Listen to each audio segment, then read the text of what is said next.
दोस्तों नमस्कार, एक बार पुनः हाजिर हुए हैं हम एक अनूठा शो लेकर के आए हैं TV30 इंडिया के माध्यम से।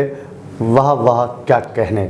मैं डॉक्टर नितिन मिश्रा और आज मेरे साथ हैं हाथरस शहर का एक ऐसा युवा कवि जिसे लोग राणा मुनि प्रताप सिंह सिसोदिया के नाम से जानते हैं। और हमारा शहर ही क्या, प्रदेश ही क्या, न जाने कितने बड़े मंच वो अपनी कविताओं के माध्यम से किए हैं। आजकल वो हम मंचों की आवश्यकता भी हो गए हैं। आइए आप सभी से रूबरू कराते हैं राणा मुनि प्रताप सिंह सिसोदिया को। उससे पहले जिस तरह का वो तेवर है, जिस तरह का वो कवि है, जिस तरह की वो कलम है, भले ही श्रृंगार की उम्र में अंगार अपनी वाणी से बरसाता हो, तब शिवम अंबर जी जो कि हमारी पीढ़ी के हमसे ऊपर की पीढ़ी के बहुत बड़े कवि हुए हैं, उन्होंने कभी कहा कि या तो वत्सलन हवाओं का रुख मोड़ देंगे हम, या खुद को वाणी पुत्र कहना छोड़ देंगे हम, और जिस दिन भी हिचकिचाएंगे लिखने में हकीकत, कागज़ को फाड़ देंगे कलम को तोड़ देंगे हम। कागज़ को फाड़ देंगे कलम को तोड़ देंगे हम। कि पीड़ाओं को जब लोग लगे सहने, गमों का दरिया लगे बहने, आपके होठों पर मुस्कान बिखेरने के लिए ले आए हैं हम। वाह वाह क्या कहने, वाह वाह क्या कहने। आइए मिलते हैं राणा मुनि प्रताप सिंह सिसोदिया से। स्वागत है। बहुत आभार भाई मुनि, कैसे हैं आप? एकदम स्वस्थ। आजकल काव्य मंच और काव्य यात्राएं कहाँ चल रही हैं? सबसे पहले तो मैं TV30 इंडिया के समस्त दर्शकों को बहुत बहुत प्रणाम करता हूँ, उनका बहुत स्वागत करता हूँ। एक ऐसे अद्भुत शो को आप सभी लोग देख रहे हैं। निश्चित रूप से ये सराहनीय शो है जो कवियों के माध्यम से एक लोगों को संदेश देने का काम करेगा। और इन दिनों में पूरे देश भर में अपनी ओजस्वी धारा के तेजस्वी तेवर से पूरे देश में काव्य मंचों पर यात्राएं कर रहा हूं। ये सब आप सभी का आशीर्वाद है। युवा है जी, श्रृंगार की बातें करनी चाहिए जी, और आप अंगार की बातें करते हैं। जी। देखिए, एक अंगार बोलने का ये थोड़ी हमारी एक मजबूरी हो जाया करती है। कभी हमको भी लगता था करें श्रृंगार की बातें जी, कभी हमको भी लगता था करें हम प्यार की बातें, कभी हमको भी लगता था करें मनोहार की बातें, कभी हमको भी लगता था करें रसधार की बातें, कभी हमको भी लगता था करें इकरार की बातें, कभी हमको भी लगता था करें व्यवहार की बातें, कभी हमको भी लगता था करें हम बुद्ध की बातें, मगर अब आज लगता है करें हम युद्ध की बातें। बहुत सुंदर। तो ये समय परिवर्तन है, ये समय हमें बोलने पर मजबूर करता है, इसलिए हमें अंगार भी बोलने की आवश्यकता पड़ती है। आप पत्रकारिता में भी हैं जी, शिक्षा में भी शायद कुछ दिन आपने जी पढ़ाया, और लेखन लगभग कब से कर रहे हैं? देखिए, लेखन को मुझे लगभग 5 वर्ष हो गई हैं। और पत्रकारिता को? पत्रकारिता लगभग मैं 12-13 वर्ष हो गई मुझे इस क्षेत्र में। तो फिर आपकी उम्र कितनी है? मेरी उम्र अभी 24 साल है। मतलब बचपन से ही? हाँ, बचपन से ही। ठीक। पिताजी पत्रकार थे तो उन्हीं के साथ लगे रहते थे। समाचार वगैरह सब, टाइपिंग वगैरह सब, समाचार बनाना, ये सब हम ही करते थे। काव्य के क्षेत्रों में लगभग 5 वर्षों से? जी, 5 वर्ष हो गए। कई पुरस्कार भी आपने? जी। और जगदीश मित्तल जी एक बहुत बड़े जी व्यक्तित्व के धनी हैं। उनकी एक संस्था है राष्ट्रीय कवि संगम। उसमें सबसे पहले शायद आप दिल्ली उनका जो कवि सम्मेलन हुआ था जिसमें हरिओम पवार जी मुख्य अतिथि थे जी, उसमें आपका जाना हुआ। वो कैसा एहसास रहा आपका? वो देखिए, बहुत सबसे बड़ी उपलब्धि मेरे जीवन की वही है, क्योंकि जब पूरे देश से वाणी पुत्र की जब चयनित किया जाता है एक कार्यक्रम के लिए, तो पूरे देश में से 12 कवियों का चयन किया गया, जिसमें आपके हाथरस के बेटे का भी नाम था। ये मेरे लिए निश्चित रूप से बड़ी बात है कि उसमें मेरा भी नाम था, मेरा भी उसमें चयन हुआ था। और देश के बड़े कवि हैं हरिओम पवार जी, उनके हाथों और राष्ट्रीय कवि संगम के राष्ट्रीय अध्यक्ष श्री जगदीश मित्तल जी द्वारा मुझे सम्मान प्राप्त हुआ था वहाँ। वो मेरे लिए बहुत बड़ा अनुभव था। मन करता है कि श्रृंगार भी लिखना चाहिए, या फिर अब बिल्कुल प्लेटफॉर्म चेंज कर दिया कि अब अंगार की ही बातें? नहीं, ऐसा नहीं है। देखिए, हम तो कवि हैं, जो अच्छा लगता है वो लिख देते हैं, लेकिन जो आज की जो मंच की आवश्यकता है, हम उस पर ज़्यादा। मंच की आवश्यकता है, ऐसा आपको क्यों लगता है कि मंच की आवश्यकता इस समय ओझ है? देखिए, जो परिवर्तन का जो समय है इस समय, क्योंकि युवाओं को जागरूक करने का समय है। हम युवा पीढ़ी पर अक्सर ये लोग कह देते हैं ये तो केवल प्यार करते हैं, आजकल का जो युवा है वो भटक गया है अपने मार्ग से, वो प्यार व्यार के चक्करों में पड़ गया, तो बदनाम करने का जो काम किया जाता है हम युवाओं को, कई सारे आरोपों का सामना करना पड़ता है हम लोगों को। तो इसीलिए मैंने सोचा क्यों ना युवाओं को थोड़ा एक प्रेरित करने का काम अपनी ओजस्वी वाणी से किया जाए। तो आपके दृष्टिकोण से प्यार करना ठीक नहीं है, सही नहीं है? देखिए प्यार नहीं करना चाहिए। प्यार करना कोई गलत नहीं है। देखिए दादा शिषपाल जी हैं, प्यार तो उन्होंने लिखा था कि तन्मय हो काली पुतली की भी तली में बैठ अखिलेश अलख ललाम देख लेती थी, द्वितीया के चंद्र से अमा का आवरण चीर अद्वितीयता का द्वित धाम देख लेती थी, राई में सुमेर का विराम जानकार शिशु रोम रोम में रमा का राम देख लेती थी, और जाने कौन सा ममीरा मीरा थी लगाए हुए नैन मुद के भी घनश्याम देख लेती थी। तो प्यार अगर अच्छा होगा तो लिखा भी जाएगा, पढ़ा भी जाएगा। लगभग कितना समय हो गया मंचों पर, मतलब कितने मंच कर लिए आपने अब तक? मैंने देखिए अब तक लगभग 400 के आसपास मंच कर चुका हूँ मैं। सबसे अच्छा जो आपको लगा हो कि हाँ यहाँ मुझे एक आत्मसंतुष्टि मिली काव्य पाठ करके? देखिए मैं अभी एक पूरे विश्व में जो चर्चित चेहरे हैं अभी आस्था के नाम पर अगर आप देखें तो श्री बागेश्वर धाम, अभी मैं बागेश्वर धाम होकर आया हूँ जहाँ मैं 2 बार काव्य पाठ कर चुका हूँ, और मुझे दोबारा भी वहाँ बुलाया गया था और बहुत अच्छे से मेरा सम्मान किया गया। वहाँ मेरी कविताओं को बड़ा सम्मान सराहा गया। तो निश्चित रूप से ये मेरे लिए बड़ी उपलब्धि है, इससे मुझे इतनी प्रशंसा मिली, लोगों की बहुत बहुत शुभकामनाएं मिली मुझे, तो ये मेरे लिए बड़ी चीज़ है। चलिए आपका काव्य पाठ हम बिल्कुल सुनेंगे, क्योंकि हमने आज आपको आमंत्रण किया है तो आपकी कविताओं को भी सुनेंगे। उससे पहले हम चाहते हैं कि आपके गुरु, लेखन के गुरु कौन रहे?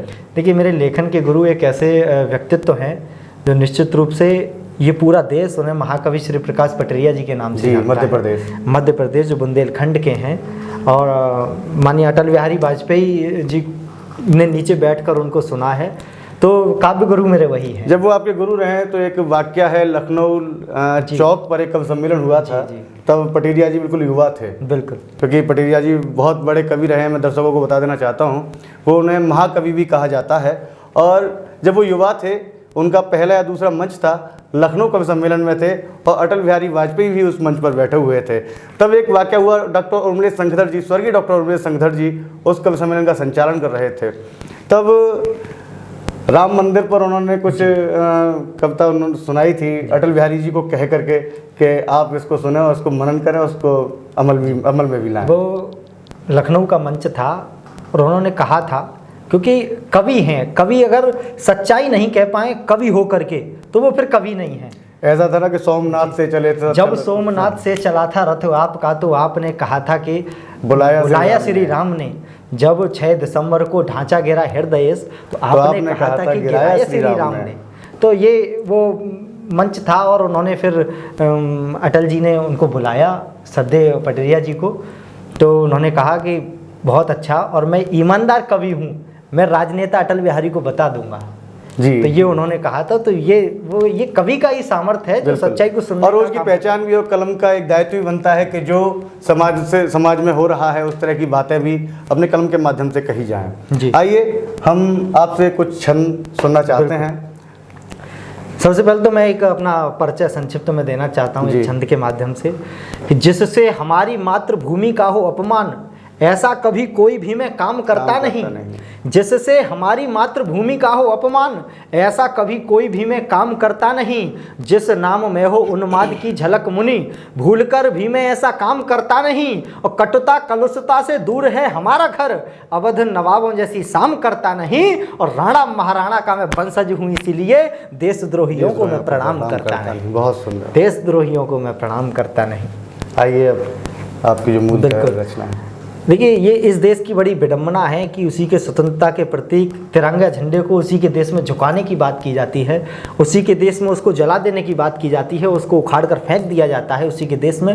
निश्चित रूप से ये बड़ी विडम्बना है। उस तिरंगे झंडे के सम्मान में कुछ पंक्तियाँ पढ़ना चाहता हूँ।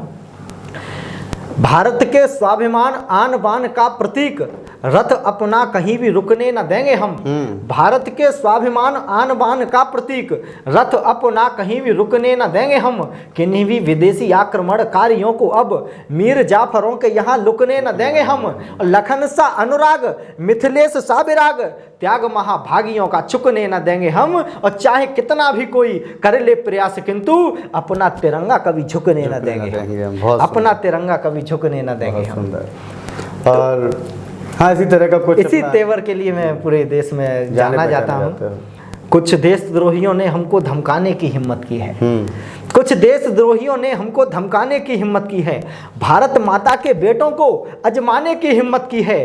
कुछ लोग हमारे लिए राह में घात लगाए बैठे हैं। जो क्रूर कासिमों के जैसा जज्बात जगाए बैठे हैं। जो क्रूर कासिमों के जैसा जज्बात जगाए बैठे हैं। जो समझ नहीं पाए अब तक इस धरती की परपाटी को, पढ़ सके नहीं जो आज तलक राणा की हल्दी घाटी को।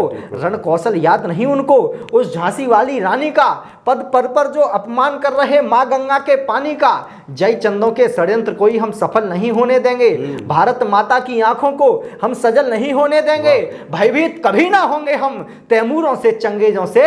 सावरकर जैसे देशभक्त लड़ते आए अंग्रेजों से। बहुत सुंदर, बहुत सावरकर जैसे देशभक्त। और निश्चित तौर पर आजकल ऐसे ही तेवर की आवश्यकता भी है, जो कि अपनी बातों को कविता के माध्यम से या तहत के माध्यम से, तरन्नुम के माध्यम से जनता तक पहुंचा सके। आइए और जानना चाहते हैं आगामी मंच। आगामी मंच देखिए, मुझे अभी जबलपुर जाना है 7 तारीख को जी। 7 तारीख को जबलपुर में प्रोग्राम है। 8 तारीख को छतरपुर में जाना है, तो वहाँ भी प्रोग्राम है। और एक आगरा में प्रोग्राम है, अभी डेट आने वाली है उसकी, संस्कृति विभाग का कार्यक्रम है। तो माँ बागेश्वरी की कृपा से ठीक है, सब सही चल रहा है जी। ओज के कवियों को सत्ता का पैरोकार बता दिया जाता है जी, उस पर क्या कहना चाहेंगे? देखिए, जो कवि हैं उनको केवल सच्चाई का साथ देना चाहिए, ना कि किसी व्यक्ति विशेष पार्टी का।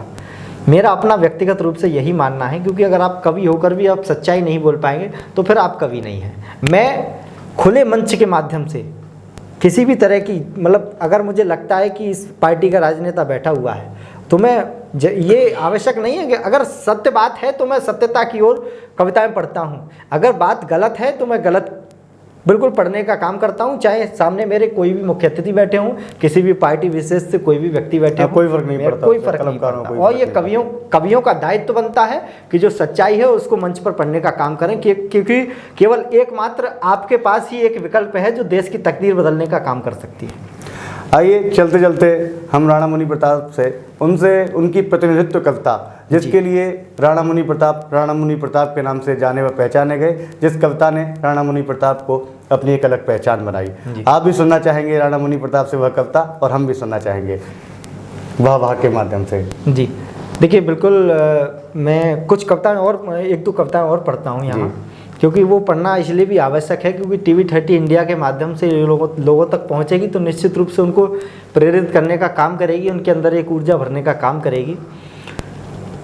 सुने हमारी बात आह का राग जगाने वाले, सुने हमारी बात आह का राग जगाने वाले, सुने हमारी बात चाह का गला दबाने वाले, सुने हमारी बात चाह का गला दबाने वाले, सुने हमारी बात अकबरी स्वांग रचाने वाले, भारतीयता के दामन में भी दाग लगाने वाले, सुने हमारी बात देश में आग लगाने वाले, भारत माता का हरदम सम्मान घटाने वाले, सुघर क्यारियों में नफरत के बीज न बोने देंगे, देशभक्ति जो जाग उठी अब उसे न सोने देंगे।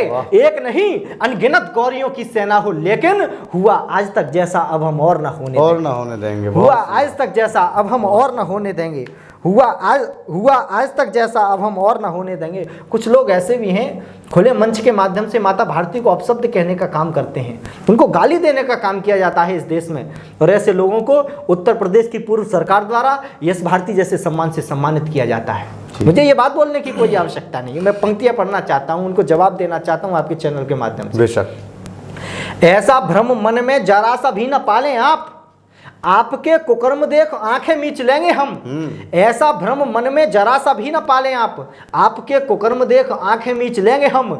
मुनि माता भारती के हम लाडले सपूत, रक्त दे के सूखी क्यारियों को सींच लेंगे हम। और जो भी इस देश में करेगा द्रोहिता की बात, कपड़ों सा पटक पटक खींच लेंगे हम। और बोलेगा जो अपशब्द माता भारती के लिए, कोई भी हो उसकी जुबान खींच लेंगे हम। कोई भी हो उसकी जुबान खींच लेंगे हम। इस देश में किन लोगों की आवश्यकता है सर? मैं कुछ पंक्ति एक छंद और पढ़ना चाहता हूं।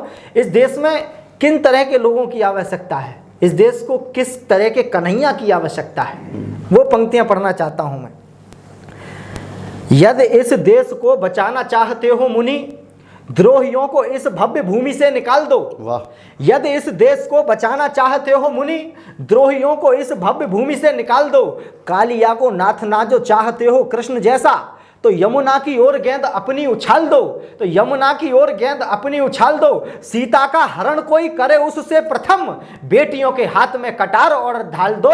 समय नहीं है अब शांत रहने का, अब माताओं से कहो हमें कृष्ण जैसा लाल दो। वाह। माताओं से कहो हमें कृष्ण जैसा लाल दो। बहुत आभार, बहुत सुंदर। और कुछ मन की रचना? हाँ बिल्कुल, जो सुनाने से रह गई हो। बिल्कुल बिल्कुल, क्योंकि मैं हूँ अनभिज्ञ तिथियों से, क्योंकि मैं एक कवि हूँ, एक सच्चाई कहने का काम करता हूँ। हम कवियों को समाज का दर्पण कहा जाता है। मैं हूँ अनभिज्ञ तिथियों से मगर संग्राम मालूम है। मैं हूँ अनभिज्ञ तिथियों से मगर संग्राम मालूम है। जो होगा युद्ध उस रण की मुझे हर शाम मालूम है। पितामह भीष्म क्यों ना साथ अब भी कौरवों के हों, मैं हर गलती पे बोलूंगा मुझे अंजाम मालूम है। मैं हर गलती पे बोलूंगा मुझे अंजाम मालूम है। हम करें निर्णय स्वयं आजाद हम कैसे हुए। हम करें निर्णय स्वयं आजाद हम कैसे हुए। हम करें निर्णय स्वयं बर्बाद हम कैसे हुए। हम करें निर्णय स्वयं यह देश क्यों बांटा गया। निर्णय करें क्यों वृक्ष की शाखाओं को छांटा गया। निर्णय करें पंडित निकाले क्यों गए कश्मीर से। निर्णय करें पंडित निकाले क्यों गए कश्मीर से। निर्णय करें हम क्यों सदा लड़ते रहे तकदीर से। निर्णय करें कश्मीर क्यों ना ले सके हम पाक से। निर्णय करें डरते रहे क्यों चाइना की धाक से। निर्णय करें हम एक चंदोवा क्यों नहीं तनवा सके। निर्णय करें क्यों राम का मंदिर नहीं बनवा सके। निर्णय करें क्यों राम का मंदिर नहीं बनवा सके। अद्भुत। आप थे भाई राणा मुनि प्रताप सिंह सिसोदिया। निश्चित तौर पर उनका जो तेवर है वो आपको अवश्य पसंद आएगा। और इसी के साथ हमारा समय भी हो गया है आपसे विदा लेने का।